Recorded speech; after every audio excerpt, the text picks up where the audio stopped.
Sometimes the best friend that health can possibly have is disease. A vaccine is created by the exact same disease that it is trying to destroy.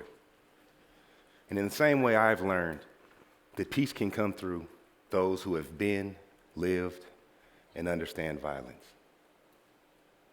The way to create a healthy, nonviolent community is by killing the hate in violent young men and then re-injecting them back into that same community with more positive values, such as love, self-respect, and a true understanding of the society that they live in, knowing that they can make a difference in it. I learned this because I was infected myself. As a young boy, I lived a normal, middle-class life. But by the end of elementary, my life turned into a cliche. Broken home, drug abuse, petty crime. And at the age of 16, I became so isolated and depressed that I had attempted suicide. Now, obviously, it was unsuccessful. But I didn't get any help, and I didn't get better. I just got worse. And now I am a vaccine. For the past 7 years, I've worked with the Office of Neighborhood Safety in my hometown of Richmond, California. And our only purpose is to prevent gun violence. And we do that by partnering with those we believe most responsible for it and offering them an alternative.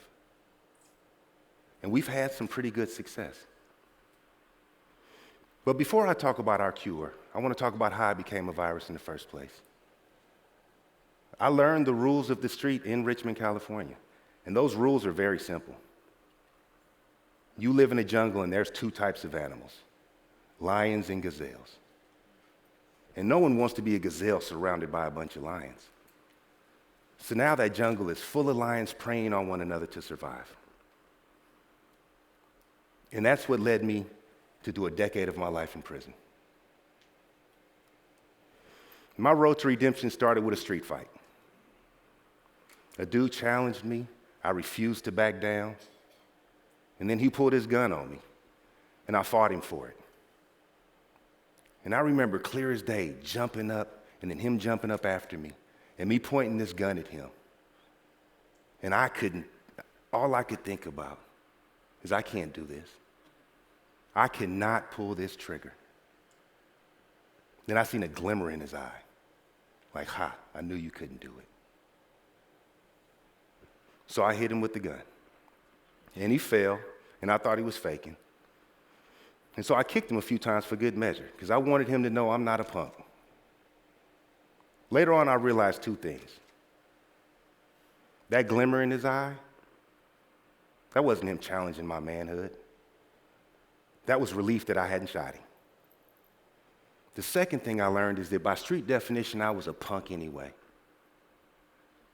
I wasn't the dude that wanted to hurt people, but I was raised in an environment to where this is how we dealt with our conflict. So I was tried, convicted, and sentenced to 11 and a half years in prison for attempted murder, where once again, violence is the answer to everything. After about 3 years of incarceration, I was transferred to San Quentin State Prison, which is 20 minutes away from my home. I didn't realize it at the time, but that transfer was literally going to save my life. Half of the mainline inmates in San Quentin are lifers. So these are men with 20, 30, 40 years behind bars, with a knowledge base and a self-awareness that blew my mind. Now, I know you've all seen the prison movies where the new guy comes and somebody comes, brings them some food, maybe some coffee, and then later on they come back and they want that favor in return. Like, believe me, it was on my mind as well. But everyone who helped me simply did it because they wanted me to be the best man that I could be. These men literally reached down into my psychological adolescence and pulled me into adulthood. My mentors just happened to be convicts, but they were exactly what I needed. A vaccine. They had killed the violence within themselves, and they was helping me do the same. They taught me that real men cry. We get scared. We don't always have the answers, but we never stop trying to figure it out until we do. I felt like a deaf man who had gotten implants and heard his child's voice for the first time. And yet I was terrified because now I had to think through my conflict. I had to think through my frustrations. I held myself accountable for my actions. So now I had to deal with guilt and shame and failure. I had to acknowledge that almost every decision I had made had been based on lies and myths. And it was very difficult to swallow that, but it was a hard truth that had to be learned in order for me to grow. In December of 2007, I was released from prison, and I had vowed to myself two things. One, I would never do anything to put myself back in prison. And two, I refused to allow society to put a ceiling on what I could achieve.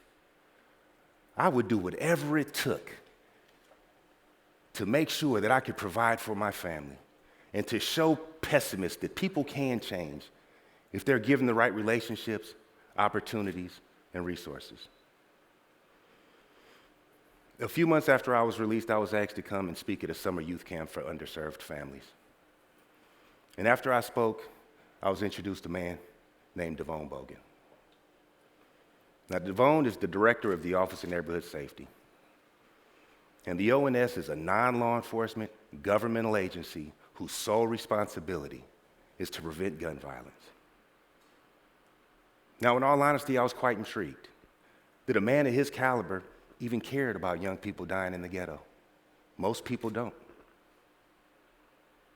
So later he had asked me if I was willing to come work with him to help Richmond become healthy and safe. And I said, absolutely. I mean, I definitely needed stable work. But I also knew there were thousands of young men in that community who were just as confused as I was. And if something did not change in their life, they would end up the exact same way I did, if not worse. So I went back to those same streets in Richmond, but this time as a neighborhood change agent. And we target the 1%ers, those most likely to deal with any conflict with a gun. Now, I understand it's hard for some people to accept that these violent young men can be a potential source of peace, especially considering what they're suspected of. But let's not forget, a vaccine is created from disease. Now, our vaccine is cooked up with 7 steps. Some of them are very controversial. The first is basic. We build a relationship with these young men. We let them know that we truly and genuinely care for them, and we encourage them to start caring for themselves. This gives us a standing to start challenging them about the way they view the world and the way they view themselves in this world. The next thing we do is we create a life map with them, which is simply a list of SMART goals. What is it are you trying to accomplish? What do you need to accomplish that? What obstacles are in your way? All the while acknowledging the institutional trauma that they've endured the majority of their life. And then helping them to recognize that despite that, they still have to be accountable for their actions.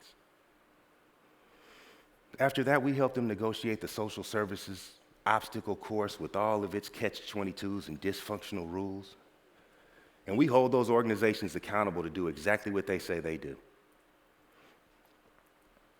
The next thing we do is we introduce them to a group of elders, which is simply a group of older, successful men to help be a role model to these young people. We believe in the philosophy, how can you be something that you cannot see? And there aren't very many lawyers and doctors and bioengineers in the projects. The next step is where our vaccine gets a little controversial. We pay our fellows a stipend. Now, the media has coined this, that we pay killers to stop killing. And that could not be further from the truth. Just because a young man hasn't shot someone that month doesn't mean he gets paid. He gets a stipend because he has dedicated himself to a process of accomplishing one of those goals on his life map. And because he is in such a positive space and so busy trying to do so, that he does not have the time nor the desire to go harm someone. The next step is also kind of controversial. We take our young men around the globe. We want to infect them with vision and hope. Richmond is a tiny city, but yet to most of these young men, it's everything. We want to show them there is a huge world out there with limitless possibilities. Now, the catch to that is when they travel, they have to travel with someone they would consider their enemy. And it's amazing how at 30,000 feet, two young men who hated each other last week simply because of what part of town they were from suddenly realize they have a lot more in common than they could have ever imagined. The last step is we raise resources to subsidize employment for our young men. We want them to be legitimate and self-sustaining. So we partner with companies that will give them that chance. And we help train them to be effective in the workforce so that they can become employable and acceptable to mainstream society. Maybe our vaccine isn't original, but it works. We began this process in 2010, and we had just come from a year where we had 45 homicides in our city. Last year, we had 11. Yes, Richmond had one of its best years in over 4 decades. But there was 11 families in my community that had their worst. We can do better. We must do better, but we cannot do it alone. The community needs to see these young men differently. You need to see these young men differently. This vaccine saved my life. But to be completely honest, it's what every successful person in this country was inoculated with.